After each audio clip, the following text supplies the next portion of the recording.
Hello, my name is Sean Hopple, and I live in Buffalo, New York. I am a third-year MALET student and have just started the elective portion of the program.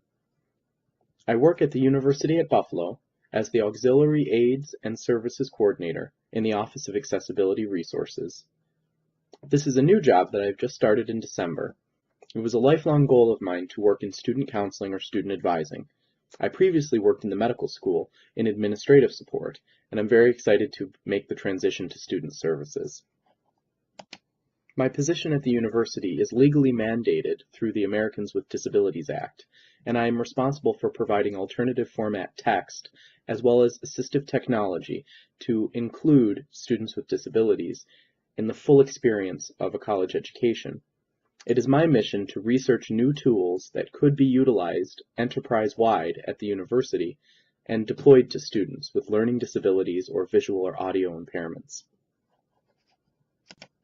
I have over 8 years of experience working in higher education, especially in instructional design, faculty support, or student support roles. I believe that the skills that I am learning in the MALET program will help me to be a more successful professional. In terms of social media, I regularly use Facebook, Twitter, and LinkedIn. I am also the proud owner of an iPhone and have recently gotten into the app craze. I have been exploring accessible apps for work, apps that would help students with disabilities utilize their phone in the same way a student without a disability would, for example, note sharing and also recording technologies, screen readers, speech-to-text, and other capabilities. But I also explore what I consider fun apps. I currently do all of my budgeting through an app called Good Budget, which allows me to create digital envelopes in various categories and fund those to certain amounts that I want to stick to per month or per week, depending on the settings of the app. And then it will actually give me recommendations on how I'm doing as the month progresses. For example, you're $4 over where you should be on the 13th of the month in your groceries category, so stop spending for 2 days on groceries. And I really like that, and it's kept me in line and allowed me to really stay within a firm budget. One of my other recent favorites is the app called Retail Me Not. That is an app wherever you're in a store, you would open it and check for deals or coupons, and you would be able to show those to the cashier in order to receive the deal.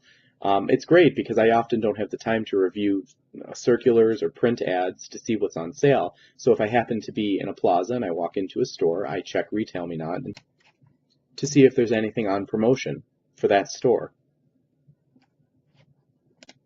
Because I mostly use Facebook, LinkedIn, and Twitter, I really like the app Hootsuite, which allows me to post simultaneously to all three and to link these accounts so that my posts are consistent across the three platforms. In the world of Web 2.0 and social media, there is literally a program to do absolutely everything. One can get drawn in and overwhelmed by how many different programs exist. So I like Hootsuite because it allows me to keep one place where I'm posting, and then it will end up in various different social media. And lastly, my personal favorite, food spotting.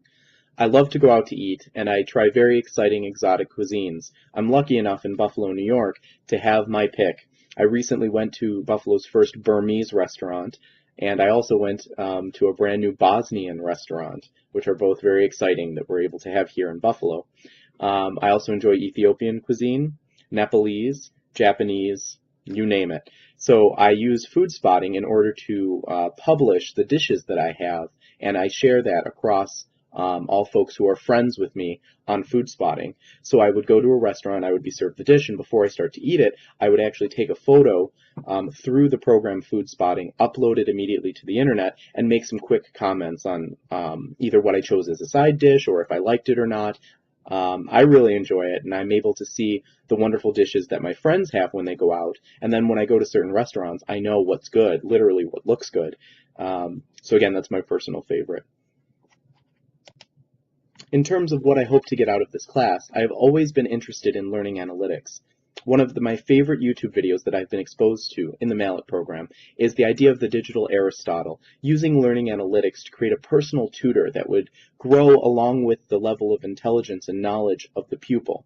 And essentially, I believe that education in the future is going to be a more personalized experience. As technology becomes more sensitive and assessment techniques are perfected, I believe that education itself will transform.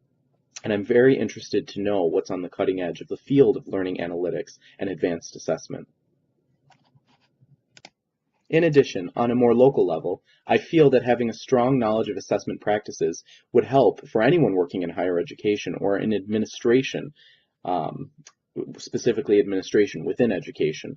I feel that if I have a firm grasp on how assessment is to be done at the project level or at the curricular level, I would be able to be a more proficient higher education administrator. And for my final thoughts, I wish to say welcome to my fellow colleagues. I'm very excited to be in this class with you and to be learning this semester, and I look forward to our discussions. I might be getting a little ahead of myself, but I know that we have to schedule meetings at the end of the modules in order to have synchronous discussions, and I am flexible in the evenings and in the weekends. I just wanted to put that out there right from the very beginning, and I believe that I can work around everybody else's schedules, but I do work a traditional 9 to 5 Monday through Friday and would not be able to meet at work because of the nature of my job, unfortunately. I go from meeting to meeting with students, and I'm also doing workshops for faculty to educate them on accessibility at UB. So unfortunately, during the day, I'm not able to do a conference, a web conference, or a conference call in order to have these discussions. It would have to be after hours, unfortunately. So again, I look forward to working with you all, and I hope we have a happy and successful semester. Bye.